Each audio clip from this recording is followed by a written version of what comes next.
Hello everybody, I'm Roxy and this is recmebook&stuff. Today I am finally going to review some books. I know this channel has been all about TBRs lately. July was a really good reading month. I finished 18 books, but I actually read a lot more because there were a lot of books that I'm in the middle of. And it was also such a great reading month quality-wise. I read so many things that I've always wanted to read, and I feel like that's such a great feeling of accomplishment, especially when things meet your expectations. I also did the reading rush. I finished it. I completed all 7 challenges and read more than 7 books for the first time ever, including booktubeathon. So I feel very proud of myself. It was overall a really good month. So I divided this in a very arbitrary fashion. There's 1 DNF, 2 books that were on my TBR, and then a bunch of books that weren't on my TBR. Oh no, 4 books that were on my TBR, and then some non-TBR related books. That's how I did it. So let's start with the one book that I couldn't bring myself to finish, and it was such a disappointment too, and that is Scoop by Evelyn Waugh. I was so sure I was going to love Evelyn Waugh. He sounds right up my alley in terms of posh, snarky, sarcastic British people interacting. Okay, so Scoop is about a journalist who is assigned a war dispatch and he sucks. I made it to the point where he goes to fulfill his assignment. I just couldn't go forward. I thought the writing was terrible, actually. The dialogue was kind of ridiculous, but there was also so much of it. The narration was really awkward. Yeah, I just couldn't get into it for the life of me, and boy did I try. I am still going to give actually 2 more chances, or maybe even 3, to Evelyn Waugh, because I feel like Scoop might be a bit of an outlier. I want to try Decline and Fall because it is a campus novel, I think, or it's like heavily to do with academia, and you know that's my jam. I'm going to try Brideshead Revisited because it's his most famous work, and I might try his first novel, Vile Bodies, which is not in this collection, so bind up, that's not coming anytime soon, but I'm going to try to get to these, maybe not this year, but at the beginning of next year. So let me know what you think. Do you like Evelyn Waugh? Do you think these novels are better? What do you think about Scoop? Just give me your thoughts. Let's move on to the books that were actually on my TBR. Let's begin with a reread. Aristotle and Dante Discover the Secret of the Universe. Yes, I know, it's YA. What has this channel come to? This is about 2 Mexican-American boys that are very different, but are both kind of loners in their own way, and they meet and they form a beautiful friendship. If you can tell by they are not actually stickers, they are fake stickers, but this has won a bunch of awards. You might recognize some, so you might know where that friendship is heading. But yeah, it's a very cute, soft slice of life, but I love that it's not trying to do more than what it is, and I love how much it feels like actual teen life, you know? It is narrated from the point of view of Aristotle, and it is very emotional and a bit unnerving in the way that, you know, teen angst is unnerving. When you're no longer in that stage of your life, you feel like, ugh. Again, it's understandable. It is such a simple story, but if you read it carefully, especially upon reread, you see all of these details. So yeah, I really liked it. It made me realize that I'm really not into YA anymore. But as an old favorite, it did hold up. It does do what it promises, I feel like. And again, it's like very nostalgic and very cute. I reviewed this for my podcast in Spanish with my friend, and I told her I would love to read the version of this that is in YA, if that makes sense. I love the characters. I think they are so interesting. Some of the themes this explores are identity in terms of the self, in terms of Mexican-American identity, but also, and really interesting, in terms of your parents. I love that exploration in particular, and even though there are some angsty things, I like that it gives both sort of the permission or the encouragement to feel those things, while at the same time pointing out that it's not the end of the world, that life goes on, that they are so young, there's so much more ahead, and I like that. I think not enough YA, from what I've read, which again is not that much, does that, and I think that's great. So yeah, I would recommend it. Buy it for that angsty, artsy teen in your life. No se demoró nada. No.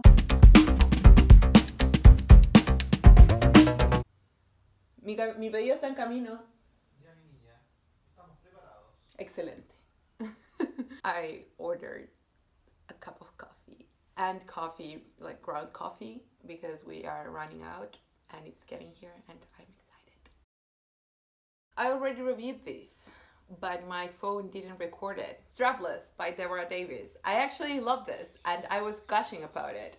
It's just that after all that gushing not being recorded, I kind of lost my spirits. This is amazing. If you are into art history or like literary celebrities or like art celebrities, but you are not used to reading a lot of nonfiction, I think this is amazing for you. It's not a dramatization. I don't like it when nonfiction goes too novelized unless it's sold as a novel. I've seen some nonfiction that actually includes too much dialogue and I think that's a bit sketchy. But this is straight up nonfiction. It's just that the way Deborah Davis tells the story is just amazing. The subtitle of this is John Singer Sargent and the Fall of Madame X. By the way, I didn't do this to the cover. This was for free and it came like this. Just so you know, I didn't do this. It tells the story of this portrait here, which caused an uproar in the painting salons of Paris in 18 something. One of the arguments of Deborah Davis in the book is that the fallout of the portrait was so much worse for the model, who was a famous socialite called Amélie Gautreau. She was famous for her beauty. People would immediately know without seeing her that she was there because of the commotion. So she was very, very famous. But after the portrait was unveiled, she became a social pariah. And Sargent, though he chose to flee Paris because he wasn't in demand and he was looked down on, found a lot of work and a lot of success in both England and the US. Eventually, the portrait was hailed as one of his masterpieces. So really, who lost and who won, and who is surprised by the outcome? That was really interesting. You know, I'm very interested in the idea of the muse and the relationship between artist and muse. This did a really good job addressing that. So this begins with looking at both Sargent's and Amélie's childhoods, and actually Amélie's childhood is kind of the most boring part. Goes a lot into the family background in New Orleans, kind of to explain where the money came from, where the fame came from, sort of. It's not bad, but it's like more boring, but stick through it because after that it gets really good. I love the social commentary here. So it explains how modernity was transforming the Parisian landscape at the time, ideas of consumerism, ideas of celebrity, of fashion, how those things were transformed. And she also does a really good job at explaining why she thinks the portrait was so scandalous in a city that was so well known for being so open and decadent. People were seeing nudes all the time. The point of scandal was that the strap was falling off. That's why it's called Strapless. But it wasn't just a strap, it was the whole pose, the suggestiveness of it all. Also that there was someone that they knew. There were a lot of elements at play here. I think Deborah Davis does such a great job at exploring them. She does so with such great narrative flair. For example, when she tells you about the salon, she doesn't just tell you, oh, this is what happened and this is how people reacted. She first takes you on a tour of that salon, describing the most relevant pictures and the ones that weren't so successful and why, and so really puts you in the mindset of the people that went to see the picture afterwards. She really creates tension here and I really enjoyed it. I recommend this very highly. It's really, really good. Then one little black classic I want to tell you about is Kasyan from the Beautiful Lands. These are two short stories. One is the title story and then one else, which I actually like more than the title story. They are, you know, about rural Russia in the 1861s. I was going to say the 1800s and then I read the date. Never mind. This was just okay. Like, I liked the writing, but the stories were kind of meh. I also feel like I lack a lot of context to appreciate them more, so I'm not the best reviewer for them. But even so, I wasn't that taken. Especially the title story, I thought it was kind of disappointing. And actually, I don't remember that much. The first story I remember much more clearly, which is about a doctor who cared for a woman who's dying, and it sort of talks about these very distressing situations. And I know that Turgenev's sketches of rural life actually helped a lot to improve the conditions of the people and abolish serfdom. Oh, so that's why in 1861. Okay. I think the naturalistic purposes of the stories are very clear, but for narrative purposes, they are just okay, if that makes any sense. Then I have books that I didn't actually include in any TBRs. I finished my reread of Giovanni's Room. I had reread the first part early on this year. Basically, in case you haven't read this or have read other James Baldwin, this was his first novel. He wrote at a time where he was trying to distance himself from the whole political novel movement. So here he talks about a young man who goes to Paris, meets a woman there who's also American. They are supposed to be engaged, but they are both very uncertain about it. She is also a very independent woman. And one thing that struck me so much upon reread this is the discussions around gender. It's very interesting how Hella, that's the name of the fiancé, I know, she is so angry at men and she resents them so much. It's not the point of the book, but it's one of the things that struck me upon a reread, as I said. I loved this the first time around. I loved it the second time around, but I feel like for different reasons. In any case, the protagonist meets Giovanni, who's an Italian bartender, and they fall in love, but they have a very tumultuous relationship. They toy with the idea of actually being a couple. They kind of feel like that's not possible. Let's remember this is mid-century Paris. There's that aspect and it's very tragic, it's very dramatic. It's not for everyone, but I do think that the writing is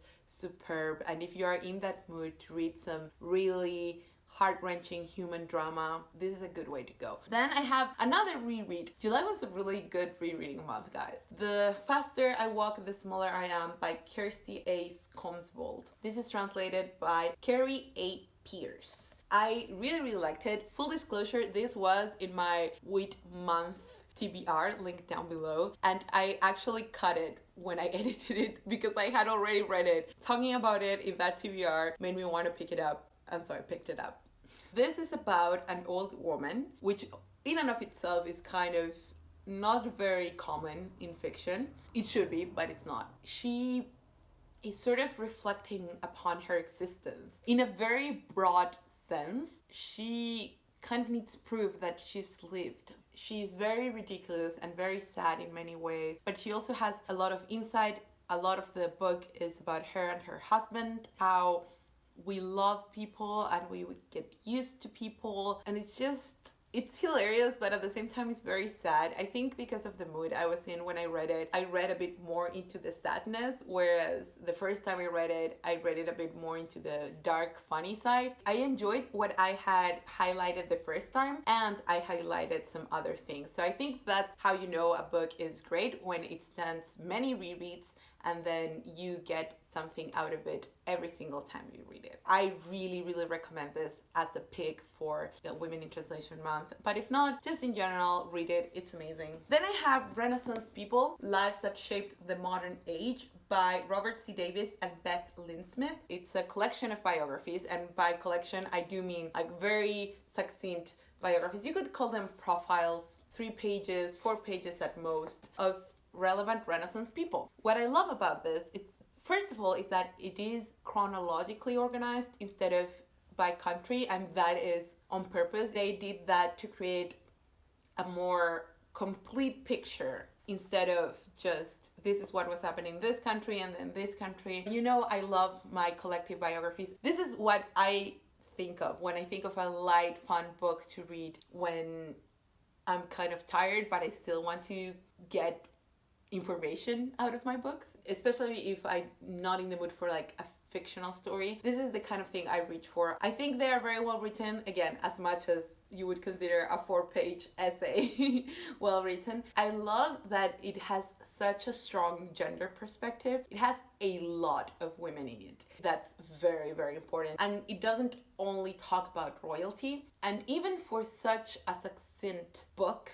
in a way, if you think about it, a lot of this is just notes. It has 3 sets of color illustrations, and it talks about 100 people or so. It's a lot to pack into like 400 pages or so. But even that being the case, it takes the opportunity to provide some analysis, especially in terms of politics, in terms of gender, as I said, in terms of class and societies. It's just such a really, really good, fun book. And if you're just starting to get into biographies or history and want to know about Renaissance people, then just do it. Just pick this up. And finally, I have a poetry collection, but not the poetry collection I had on my TBR, which I actually didn't read. I just saw this while I was going through my shelves. I was like, oh right, I feel like I want to read this now, and I'm so happy I did. This is Who is Mary Sue by Sophie Collins. I had read a bit of Sophie Collins. She was featured in one of the Penguin Modern Poet series. I'm going to include it in the list of books talked about. I always feature that list right after my social media. This is a poetry collection slash essay. You shouldn't consider this only poetry collection. I think this is closer to bending genres, you know? The title, Who is Mary Sue, comes from fanfic lingo, which is kind of an area of expertise of mine. Ever since I was too young to be reading fanfic, I was reading fanfic. So Mary Sue, in case you're not familiar with it, is that idea of the protagonist that can do no wrong and can do it all, and she's just perfect, and even her imperfections make her more perfect. So basically she's Bella Swan from Twilight. And of course that has a gender charge. She talks about that, how there's no real male equivalent. That is not true. There is a term for the male equivalent. It's Gary's too, but it's true that it's not very used. And also there is the fact that a lot of characters that have Mary Sue / Gary Stu-esque qualities in not even fan fiction, just like actual fiction or TV shows or movies, are exalted as archetypes of edginess and coolness if they are male. So I think there is a point there. I think selling the collection as just talking about that is selling it short, or like setting it up for failure. Beyond that, it's about female archetypes. And it's about common female experiences. So there is a section where they just quote different women being interviewed. That was actually a great part. So they have excerpts here. So I don't know if you can see this, but interviewer, and then Jamaica Kincaid, Lucy Eves, Rachel Cusk, Sharon Olds. As I said, it's not just the poems. I did love the poetry too. I loved Untitled. I'm actually uploading a picture for that for my Bookstagram. I love Beauty Milk. Clearly, I marked it up. There is also this really good one called Bunny that I suggested be included for the poetry course I'm the TA of, because I feel like people really need to read that one. Bunny in particular was very jarring because it starts being kind of funny about dust bunnies, and then it goes really dark and really real as a metaphor for something else. But it's not just about the themes, which is something I struggle a lot with in terms of contemporary free verse poetry, that sometimes the ideas and how you read them aloud is